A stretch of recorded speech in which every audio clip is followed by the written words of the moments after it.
Hey, everybody out there in podcast land. Welcome to the 2022 Labor Day edition of the Fortress of Rock. Taping here September the 2nd, Friday night, episode 55. I am the Maestro, Kevin Crane. Hope you have a great, safe, long weekend. Enjoy football, which is back. High school, college. Next week, the professionals kick in. But for now, for this weekend, let's rock. Segment one, as always, news of the world. A tribute to Freddie Mercury and Queen, as it is each and every week. I wish most of the news was positive. Each and every week, I always hope for positivity, for new releases, for cool things coming down the pipe.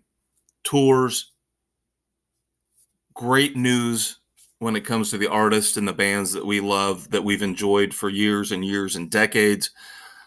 Unfortunately, most of the news I've got this week is pretty negative. But bear with me, it's still very interesting stuff. It's worth discussing. We'll have a brief breakdown segment, a brief I want to go back segment. Let you get on with your Labor Day festivities as quickly as possible here. First up, in news of the world, I would just like to say my new hero is New Jersey Representative Bill Pascrell Jr. Word just came out here within the last day or two that Mr. Pascrell is going after Ticketmaster and the ticketing market in general, thanks to this idiotic dynamic pricing scheme that we discussed here weeks ago when it pertained to the Bruce Springsteen tickets and his 2023 tour with the E Street Band. I've been railing about this for years. I thought Pearl Jam brought attention to this way, way back, a couple decades ago. And I thought maybe, possibly, things were going to get fixed. And of course, I am naive. Nothing got fixed. It only got worse, especially when Live Nation bought Ticketmaster and created an even bigger monopoly than the one that already existed. So maybe finally the government will get involved. And I am not a government guy by any stretch. I think we've got a wackadoo in the White House right now. If you watched that ridiculous quote-unquote press conference last night, we're in trouble. We're in trouble for the next couple years until we get rid of this guy.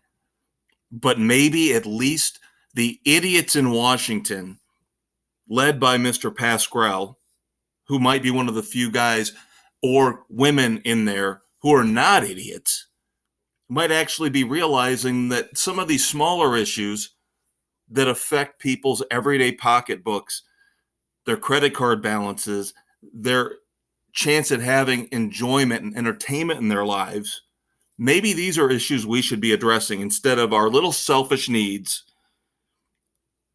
protecting our spouses, Nancy Pelosi, from criminal charges, and focusing on our own little pet projects that have nothing to do with our constituency. Maybe we try to finally do something like this, which might on the surface not sound like much, but when you consider how many hundreds of thousands of people, if not millions of people a year, go to concerts across the United States, it is about time somebody stepped up and had the cojones to confront Ticketmaster and take them down, because they need to be taken down. You guys know the stories. I know the stories. People who have went out and bought $30 concert tickets and had $20 fees tacked on. So a $30 ticket becomes a $50 ticket in the blink of an eye. It's garbage. Am I saying they shouldn't get some kind of fee for what they do? No. But you're telling me these outrageous fees, which can go anywhere from 15 to 25% of the ticket cost, are reasonable? They're not. It's greed beyond belief. And I'm disgusted with Bruce Springsteen, little Steven Van Zandt, for coming out and saying they are all behind Ticketmaster when it comes to this, pleading ignorance, whatever it might be. Good for Bill Pascrell Jr. And ironically, did you note at the beginning I mentioned where he's from? He is from Bruce Springsteen's home area, New Jersey. How ironic is that? Good for him. Go after him. Maybe I'll move to New Jersey just so I can vote for this guy. We need somebody in our corner. Ticketmaster should not be allowed to charge these exorbitant fees, use this dynamic pricing model. There will be more coming on this, I promise you. The things I've read about Mr. Pascrell and what he's trying to find out from Ticketmaster, it sounds like this guy, his people behind the scenes, we all know they've got people working, younger people looking things up, checking for precedent, checking for legal documentation. They have done their homework, and I think they're on the right track to trying to pinpoint the corruption behind Ticketmaster.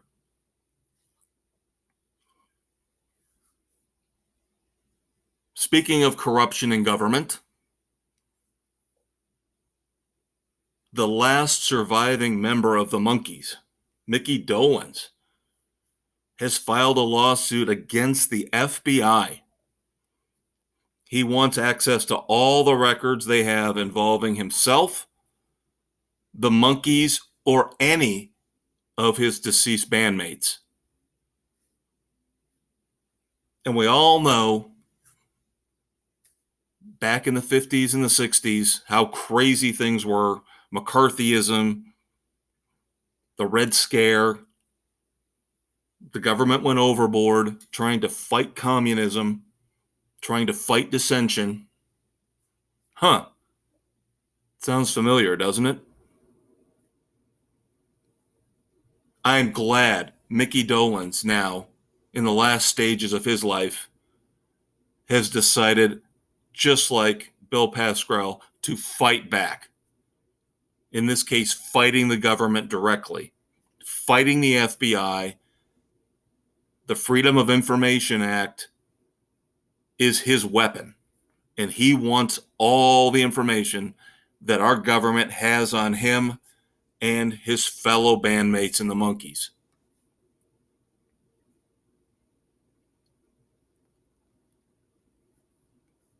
Unfortunately, bad news if you're a UFO fan. UFO is one of those bands that I got into later on in life, mostly thanks to the great Eddie Trunk. And I've always mentioned that Eddie Trunk is the inspiration for the Fortress of Rock. Among others, of course, you can go back to Casey Kasem, Wolfman Jack.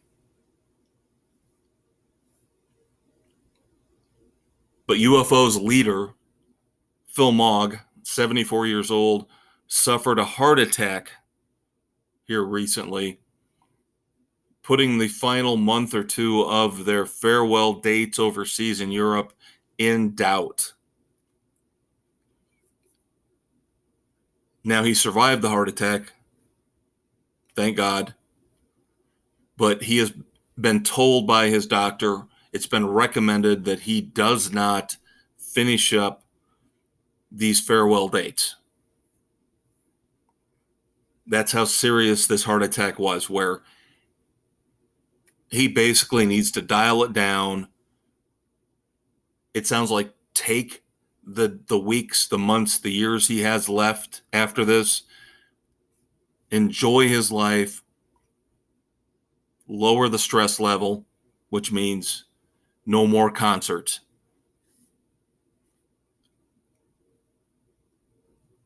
From what I can tell from the comments coming out of the UFO camp from Mogg, he obviously doesn't want to go out this way. We saw this earlier this year with Whitesnake. Now, Whitesnake, little bit different situation, health issue again, not as serious as this, but these bands don't want to go out, disappointing their fans, having to cancel dates, and then calling it quits.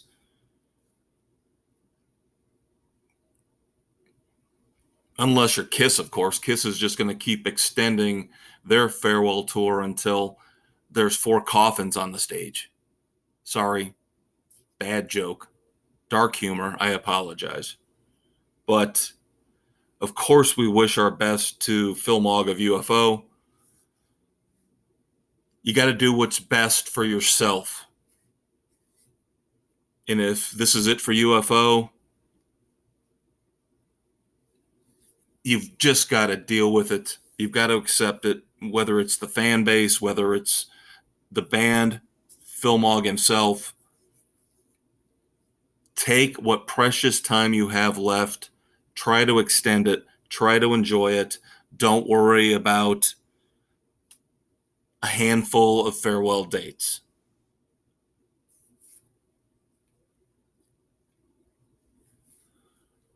Unfortunately, more bad news. The black cloud here over the first part of the Fortress of Rock will not go away.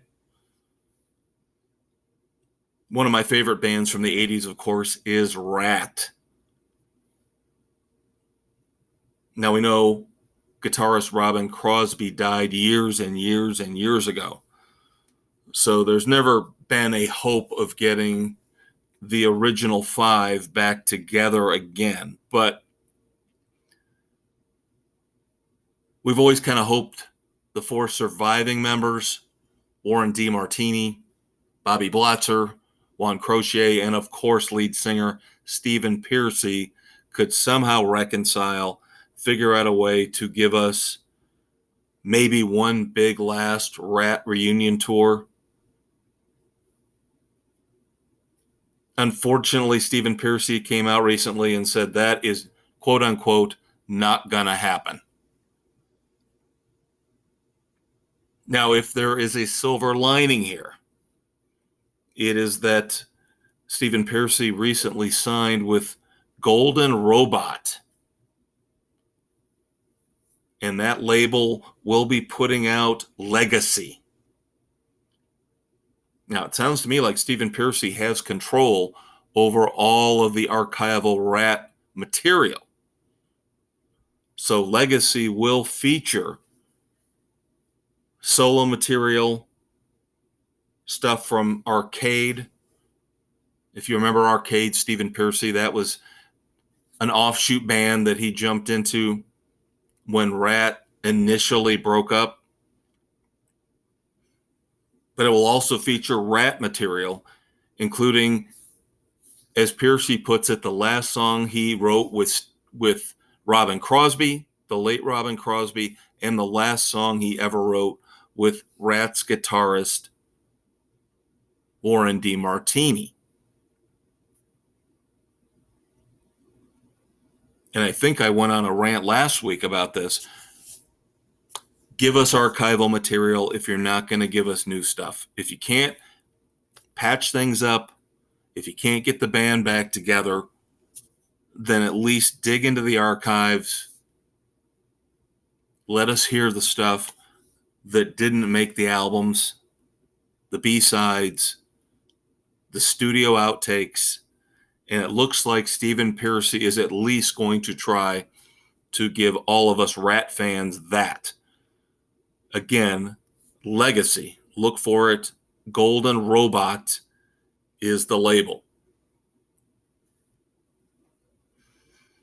And then finally, you guys remember the Osbournes on MTV?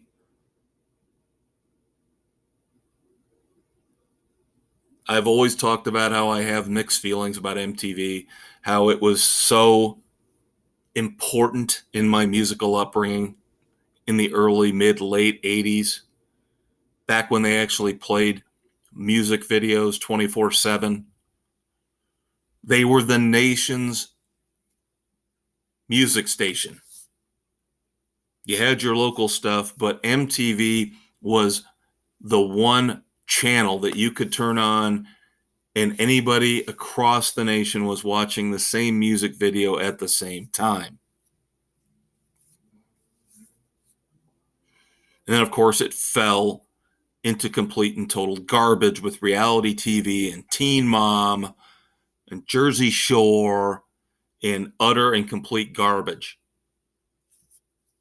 It's disgusting now. It's an absolute waste of time. But outside of Beavis and Butthead, maybe the last great thing that MTV had on their channel was the Osbournes, the reality show featuring Ozzy Osbourne, Sharon Osbourne, and their kids. It wasn't always great, but it was interesting. And of course, it was a precursor to a lot of the stuff we see now. Big Brother comes to mind. People realized eventually you didn't have to have people confined to a house. You didn't have to just follow them around the house. You could send them out and about. So we get the Kardashians, and we get, as the aforementioned, Jersey Shore. And then, of course, competitions ensued with Big Brother or The Amazing Race and Survivor. And you know where I'm going with this. One of the many facets of our current societal rot, reality television. So you can blame the Osbournes for their part in it, but they're coming back to reality television.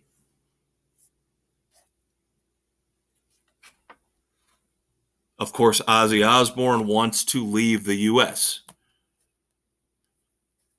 He has been complaining about the tax situation in California for a long time. That seems to be the main reason why the Osbournes are picking up stakes and moving back to merry old England. Of course, he's also said recently gun violence in the U.S. made his decision easier. Let's put it that way. So there will be a BBC reality show, and I'm sure somebody in America will pick this up at some point. Home to Roost. Kind of a very HGTV pedestrian title for the show. I've got to imagine they might change it. It really doesn't give you any kind of impression or inclination that the Osbourne clan are involved. But this will document Ozzy and Sharon packing up in the U.S. and moving back to England. I believe I've read this will also feature Sharon's birthday and the birth of their grandchild. Will I watch it? Probably not. As you've probably gleaned from the last couple minutes, I am not a fan of reality TV in the least. Very, very few shows in that genre have appealed to me. Most of them rock and roll. So yes, I did watch the Osbournes. But beyond that, I have not become a fan of reality TV. I don't like it. Again, I think it's brain rot.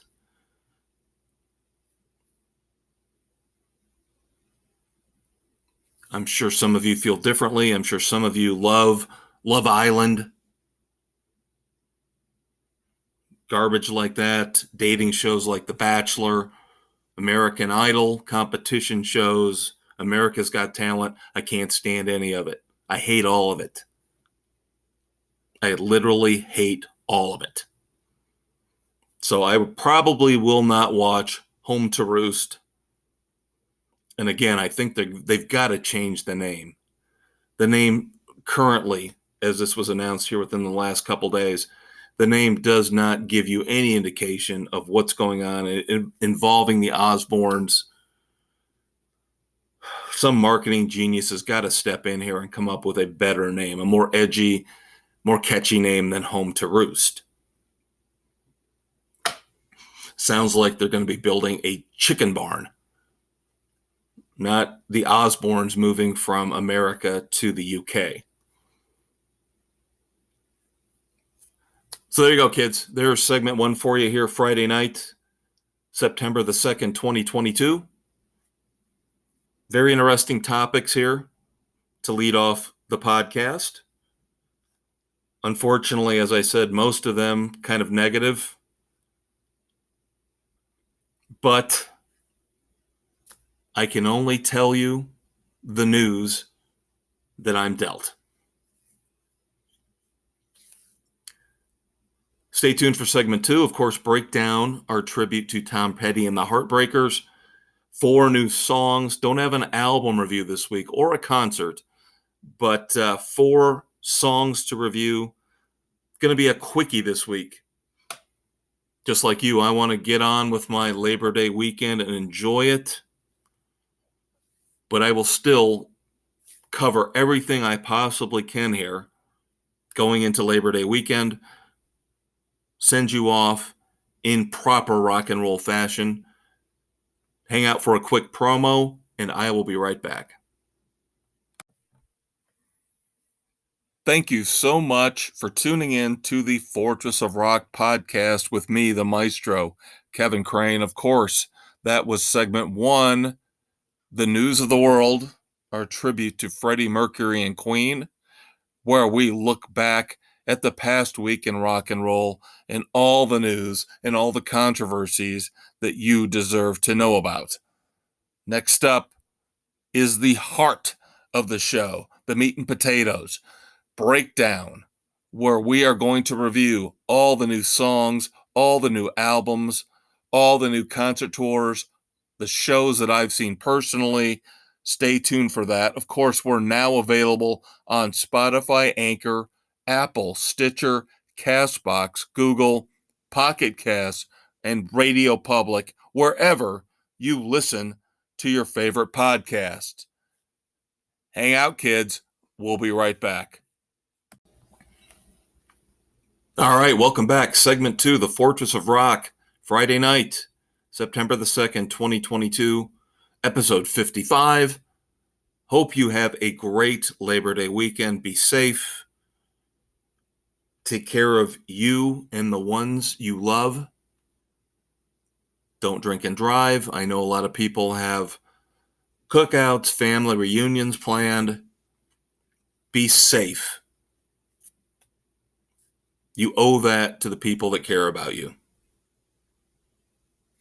4 songs to review here in Breakdown, segment 2. Just didn't have an album that jumped out at me this week. Now, next week, once we get to wrap it up, I'll tell you what's coming up. We should be fine for the next few weeks when it comes to album reviews, except this week, just didn't have anything. Just didn't, again, have anything that really stood out. So, 4 songs. Let's start off with the Scorpions, a UK bonus track that they released here finally from Rock Believer, their last album, song called Hammersmith. And as much as I want to turn the vibe around from the mostly negative news of the world segment you just heard, these 4 songs really aren't going to do the trick. I'm sorry. Starting with Hammersmith, and I'm going to have this complaint about a couple of the bands that we feature here this week in the breakdown segment. But the Scorpions have become generic and formulaic. I was not a massive fan of the last album, Rock Believer. And there's a reason why Hammersmith obviously didn't make the final cut, at least for the US version of the album. Hammersmith is a very generic ho-hum song. I sometimes wonder about these bands. I sometimes wonder if they realize they've run out of gas and they don't listen to the critics, the fans. We've talked about the Scorpions. We've talked about the fact that they were supposedly calling it quits years and years ago. One of these bands that goes on a farewell tour and then says, oh no, we're not done. We've got a new album and we're going to go on tour again. The Who has done it. Now the Scorpions. Many other bands have done this as well. Motley Crue comes to mind. We mentioned Kiss earlier on the never-ending farewell tour. But Hammersmith as a song is just very mediocre, dull, offers nothing new. It sounds like the Scorpions trying to do a Scorpion song without any kind of a different hook, catchy hook, any kind of a chorus that really grabs you. So unfortunately, Hammersmith cannot be recommended. And again, probably the reason why it didn't show up on the US version of Rock Believer. So let's move on to the Red Hot Chili Peppers, because you're going to get a similar review for the first single from their upcoming second album of 2022. Now, if you listen to The Fortress in the past, you know that I was not a fan of the first album they put out in 2022, Unlimited Love. Did not do it for me, was not a big fan. I think I've listened to it a couple times. Didn't really grab me. There was some good stuff on it, but for the most part, it just seemed mediocre and generic. So now we get Return of the Dream Canteen coming out October the 14th. And the first single is Tip of My Tongue. And just like the Scorpions, the Red Hot Chili Peppers are in a rut. It is a, yes, I'll use the word generic again, a generic, boring rut. It's the same formula over and over and over again. The Flea bass line. Anthony Kiedis starts rapping. Sounds like all he's trying to do is, he's like a fourth grader trying to impress a girl, just trying to show how many words he can string together, how many lines he can put together that rhyme, that really don't make a lot of sense. And it's the same transitions. Up tempo, down tempo. It's Tip of My Tongue is fine for what it is. It's better than Hammersmith, let's put it that way. It better be if it's the lead-off single from a new album, as opposed to a unreleased bonus track. But you see the similarities with the Scorpions and the Red Hot Chili Peppers, where they just are grinding their wheels. They're not coming up with anything new and different. Of course, both acts still popular on tour, selling out stadiums, and in the case of the Red Hot Chili Peppers, arenas in the case of the Scorpions. But you've just got to wonder, at what point do the Scorpions call it quits, and do the Red Hot Chili Peppers, somebody kicks them in the butt, the collective butt, and tells them, you guys need to find a new creative direction, because right now you just sound like a shadow of who you were 20, 25 years ago. So as I said, Tip of My Tongue is better than Hammersmith, but still no great shakes. Then we move on to Megadeth. Yes, the new album just came out today, September the 2nd. The Sick, the Dying, and the Dead. The third single off of that album is Soldier On. And maybe I've been deluding myself. My best friend likes harder rock than me. I'll be more than happy to admit it. I love hard rock, but he loves hard rock. Capital H, capital A, capital R, capital D. He likes a lot of the newer bands. Five Finger Death Punch, Breaking Benjamin, Korn, all that type of stuff. Not my cup of tea. Megadeth, a little bit more old school from that Metallica era. Of course, Dave Mustaine has his connections to Metallica. But whereas Metallica is a band that I can still listen to, still enjoy, despite some of their flaws, the music they still put out when they put something out, which is rare. But when they put something new out, it's usually at least interesting, engaging. It doesn't embarrass the band. It doesn't detract or degrade from their legacy.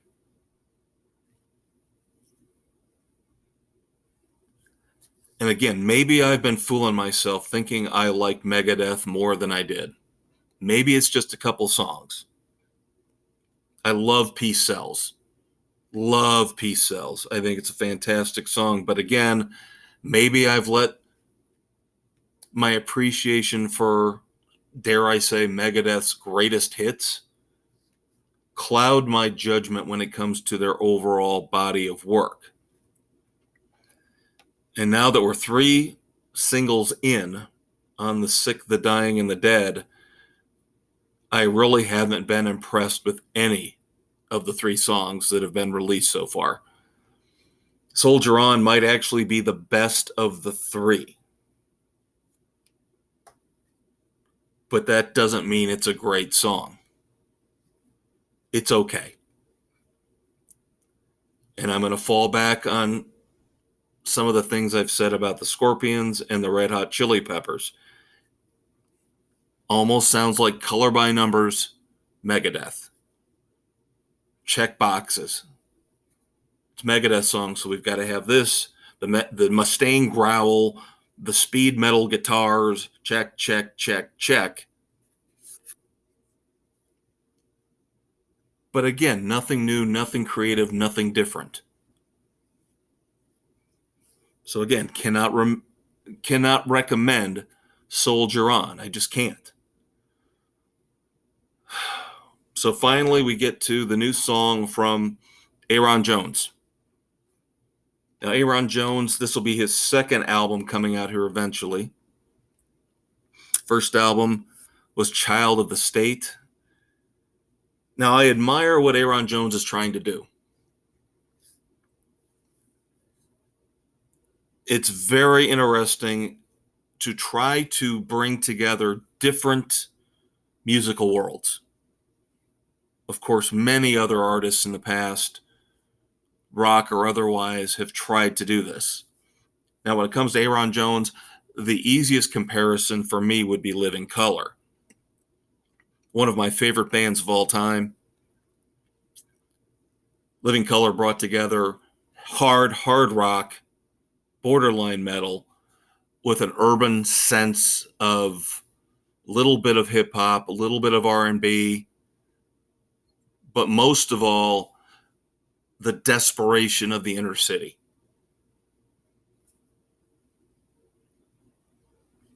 And you know it works with Living Colour if it can bring people of different races, different creeds, different colors together, because the music is so damn good.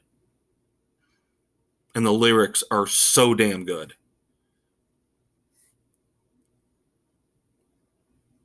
And I know that's kind of what Aaron Jones is trying to do. I've had friends go see him in concert. They were blown away, said he's phenomenal. Child of the State to me was hit and miss. Some of the stuff on it was phenomenal. Some of it was very ordinary. So his new song is called Filthy. And Filthy kind of is more of the same. Even though it's early on in his career, he's already seeming to take a if it ain't broke, don't fix it type of mentality. Filthy sounds like pretty much something you would have heard on the first album. Again, a melding of hard rock with that urban sensibility that you would find in some rap and hip hop. And I am by no means saying that's a bad thing. Again, if it can be done right, you get Living Color, one of the most underrated bands of all time, a band I think should be in the Rock and Roll Hall of Fame. I know that's not going to happen, but that's how important I think the legacy of a band like Living Color is. And I think you hear that again in Aaron Jones, among other bands. So Filthy is basically an ode to a sexy woman. I can't really distill it, drill down, make it any more simple than that. And then, of course, it's also got to do with the reputation of the singer in the song. Nothing earth-shattering, nothing that's going to change the world. Stop global hunger or homelessness or the energy crisis. But out of the 4 songs that I have reviewed here on The Fortress this week, Filthy's probably my favorite. And that is by no means, unfortunately, a ringing endorsement. But if I had to pick one of the 4, I would go with Aaron Jones and Filthy as my favorite song of the week among these 4 very shaky, iffy candidates. So, like I said, next week we'll get back into reviewing albums as well as songs, and then in 2 weeks we'll get back into a concert review for you as well. And we'll have news about all of that coming up at the end in segment 4. So that will do it for Breakdown. Segment 3 coming up. Of course, I want to go back where we look back at rock and roll history. Another quick promo, and I will rejoin you, kids. Stay tuned.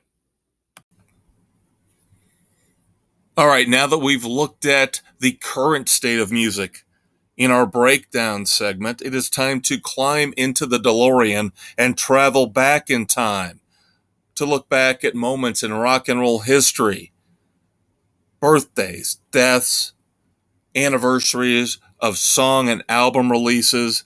It is time for I Want to Go Back, our tribute to Eddie Money.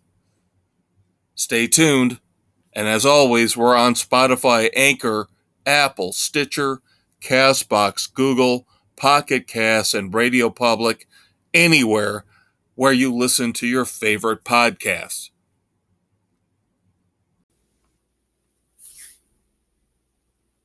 All right, everybody, welcome back to the Fortress of Rock, segment 3, our tribute to Eddie Money. I want to go back or look back at classic moments in rock and roll history, album releases, birthdays, anything and everything that helped to contribute to the great history of rock and roll.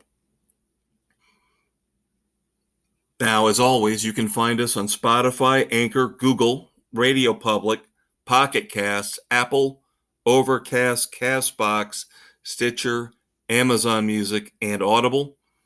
We've also got a Facebook page. Make sure you check that out for our Weekend Rock Project and New Music Sunday, as well as links to this podcast. Don't have a ton here this week for our look back at rock and roll and rock and roll history. The few things I do have, of course, I have to give credit to my sources, ultimateclassicrock.com, the Van Halen News Desk, and thisdayinmusic.com. First up, birthdays. September the 2nd, 1957, Steve Porcaro, keyboardist for Toto, 65 years old today. Of course, we talked about the passing of his brother, Jeff, about a month ago. So we're not going to spend a lot of time on Toto, but as I mentioned back then, I think Toto, especially because of the fantastic album Toto 4, very underrated in the rock and roll world. Now, when I say that, I mean through the fans and the critics. I think they are well respected. Of course, they were all session musicians, so I think they were all well respected and are still to this day within the music community. But of course, we know that's not the same thing as trolls in their mother's basement, which could be Twitter fans or it could be music critics. You take your pick, take your choice. 1951, September the 2nd, 71 years old, Mick Kaminsky, violinist for the great ELO, the Electric Light Orchestra, another band that we've talked about here in the past on the Fortress, and they were one of the bands that helped to form my music tastes and my opinions. One of the first bands that I truly loved back in the mid to late 70s. Of course, finally got to see them live recently, right before COVID hit. One of the best shows I've ever seen, despite the age of Jeff Lynne and the band. And we've talked about the fact that they were brilliant when it came to incorporating violins, strings, cellos, whatever it might be, into the mix when it came to their music. One of the most creative bands, in my opinion, in rock and roll history, ELO. Happy birthday to Mick Kaminsky. And then finally, September the 2nd, going back to 1946. Unfortunately, he is not with us anymore. Many consider him one of the unofficial Beatles, kind of like Pete Best. Billy Preston was born on this day back in 1946. Of course, he shows up in that ridiculously long Peter Jackson Beatles documentary that was on Disney Plus last Thanksgiving. Get Back. I know Beatles fans don't want to hear any kind of criticism of that unbelievably, ungodly long documentary, which now Peter Jackson says he's got even more footage that he wants to put out there. What do you got, Peter? You got him going to the bathroom? We got to watch him eat dinner? Sometimes it's too much. Sometimes editing is a good thing. Sometimes shoring the story up to make it move a little faster to keep your audience interested. Outside of crazy, diehard Beatles fans, that might be a good thing. Again, sorry, not trying to take away from Billy Preston. Of course, he does show up in Get Back. Singer and keyboardist, known outside of his interactions with the Beatles for the 1973 number one hit in the U.S., Will It Go Round in Circles? Very cool song. And again, I've always said, music, just like our society nowadays, is so divided. You could have a great R&B song like that back in 73, and we all loved it. Black, white, didn't matter. Creed, color, sexual orientation, didn't matter. It was just good music. And of course, now it's so split up, so chopped up. Everything's got to find its box. Everything's got to find its place. Everything's got to be so extreme. That all ended in the early 90s, in my opinion. Late 80s, early 90s, it all ended. And everything started to fracture in the music world, and we all started to go down our separate paths and go our separate ways. And we couldn't even find an accessible point to get into music that we didn't consider quote unquote ours, our genre, our style. And there's going to be music snobs out there. They're going to tell you, oh, we could figure out great music in any format, in any genre. They're liars. They're liars. Again, it became so fractured. It became so hard to enjoy music. If you were a grunge person, hip hop, rap, didn't appeal to you. If you were rap and hip hop, you didn't like grunge. But again, going back, in my opinion, to a better time, you go back to 1973, Billy Preston, didn't matter. Didn't matter who you were, where you lived, what neighborhood you came from. It was a great song, and we all loved it. And I miss those days, not just in music, but in life and society in general.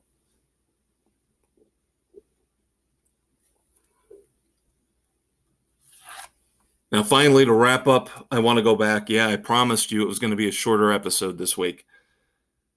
The one anniversary that I have for you when it comes to rock history, we're going to go back. We're not going to stick with today's date, September the 2nd. We're going to go back a couple days. We're going to go back to August the 31st and then go back in a rock and roll DeLorean to 1987, where REM released Document, one of their greatest albums, arguably their most important album. Some would say the album that pushed them into legendary status in the rock world. Of course, it featured the big hit, The One I Love, which, yes, once again catapulted them into mainstream success. Now, of course, for people like me who were on the REM bandwagon already,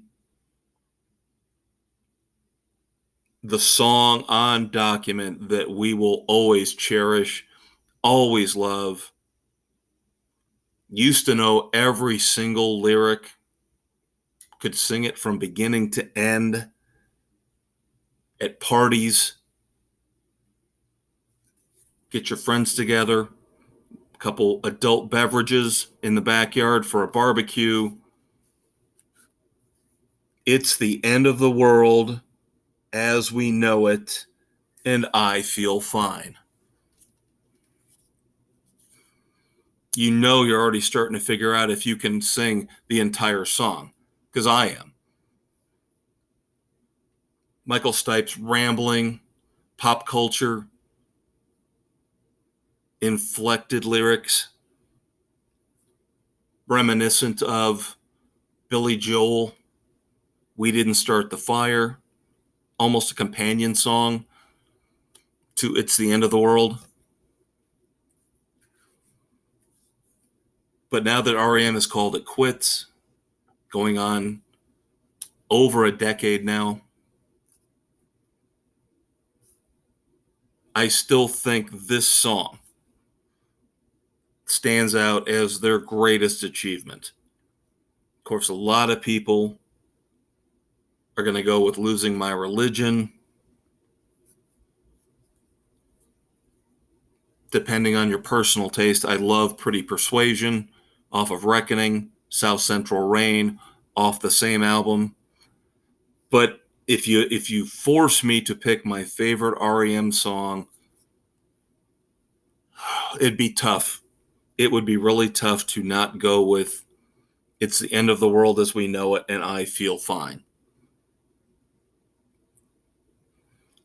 I highly recommend you get on Spotify or whatever your music service of choice is and listen to Document again. Document is a great, brilliant album. Starting off with Finest Work Song.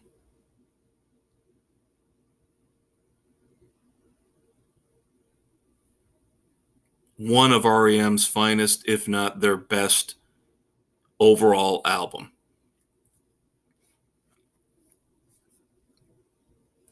All right, kids, that's going to do it for I Want to Go Back.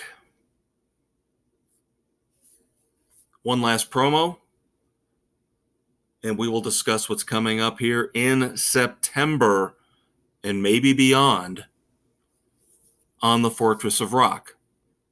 Hang out for just a few more minutes. Hope you're enjoying the start of your Labor Day weekend. I will be right back. Well, we hope you enjoyed our trip back in time, looking back at the anniversaries, the classic moments in rock and roll history. But of course, the DeLorean works both ways. So now we have to move forward. The last segment here, as always, on the Fortress of Rock with me, the Maestro Kevin Crane. Spotify, Anchor, Apple, Stitcher, Castbox, Google, Pocket Casts, Radio Public, wherever you listen to your favorite podcasts. It's all about the future. What's coming out here in the next month or two? What songs? What albums? What concert tours? That's why we call it Wrap It Up. Thanks to the fabulous Thunderbirds. Thanks to you for hanging out. Here comes our final segment. All right, kids, that's going to do it for the Fortress of Rock here. Labor Day weekend, Friday, September the 2nd, 2022, episode 55. I am the Maestro, Kevin Crane, of course. As always, glad to have you aboard each and every weekend as we discuss rock and roll, the greatest leisurely activity of all time. Better than movies, better than TV, better than streaming, better than spending time with your loved ones. Oop, did I say that out loud? Come on. You know what I'm saying. You put on your favorite album, your favorite CD, your favorite cassette tape, if you're still doing that. Those feelings, those emotions that particular recording can stir up in you, better than anything. Better than any alcoholic drink, better than any drug. Best feeling in the world. Coming up over the next month here on the Fortress. Next week, as I mentioned, we're going back to an album review. Just took a week off. Next week, we'll have Three Sides of One, the new album from King's X. Looking forward to that. In 2 weeks, we will review Ozzy Osbourne's brand new album, Patient Number 9. Of course, we talked about Ozzy earlier and how he's moving back to England. I got to say, at least he's handling the whole I'm leaving the U.S. situation better than a lot of these petulant, immature celebrities. At least when Ozzy talks about it, I can get behind his reasoning of why he's leaving.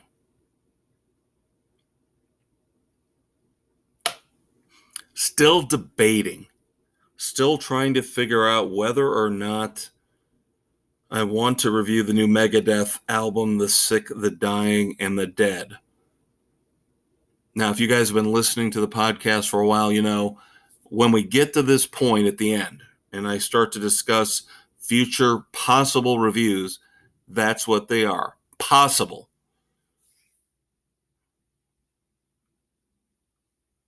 If it's something that I feel is going to waste my time, I'm not going to do it. And right now, I'm on the fence with Megadeth. I don't know if it's something I really want to listen to based on the first 3 songs I've heard that have come out here over the past couple months. So that'll be on the back burner. But definitely, as I mentioned, King's X next week, Ozzy Osbourne in 2 weeks. And then we will have a concert review for you. That will be coming up the week after. Everclear and Stone Temple Pilots in South Bend, Indiana. So we're going to get back into the swing of things when it comes to concerts. Then we'll have a couple in October for you. Queensryche and Judas Priest. And a band that probably most of you out there don't know, but one of my personal favorites, has been for a long, long time, Roger Clyne and the Peacemakers, coming up in October from Indianapolis. We'll talk more about him later on. Of course, if you know the Refreshments, the great classic song Banditos, that's Roger Clyne. Couple of songs coming for you next week, along with King's X. New single from Ugly Kid Joe, Long Road. We'll review that for you next week. And new song from The Struts, Fallen With Me. That's their new release. We will review that for you as well next week here on the Fortress of Rock. Of course, we've got a lot of great albums coming up in late September into October. Sammy Hagar in the Circle, Crazy Times. We'll have a review of that for you the first Friday in October. Later on that month, we'll have Alter Bridge, Pawns and Kings for you as well. Cannot wait for that one. Looking forward to that. Both those albums, actually. Much anticipated here on the Fortress, Sammy Hagar and Alter Bridge. Hopefully we'll have some releases coming out announced before Christmas. Usually we start to get a little bit of a flood of new stuff coming out through October, early November to catch the holiday season rush for new music. We've talked about the Smithereens Lost album. We'll get a hold of that for you here coming up towards the end of September into October. We've got The Cult coming up soon, their new album. So lots of good stuff coming up over the next few months as we head into the fall and the holiday season. Yes, I hate to be the bearer of bad news, but this weekend is always Labor Day weekend. By most accounts, is the signifier of the end of summer. Gone too soon, as always. But I figure weather-wise, we've still got another month and a half of decent stuff before the chill comes in, the leaves start to fall, and then we got to worry about the snow. At least those of us in the Midwest and the North. But the weather doesn't matter. The Fortress will always be here for you each and every Friday night. Let you know what to listen to, what to avoid. Hopefully give you some trivia maybe to surprise your friends with this Labor Day weekend at your picnic, your family reunion. Some nuggets of discussion when it comes to music. Again, have a great, safe, fun Labor Day weekend. I am the Maestro, Kevin Crane. The Fortress is out for another week. We'll talk to you next Friday, September the 9th.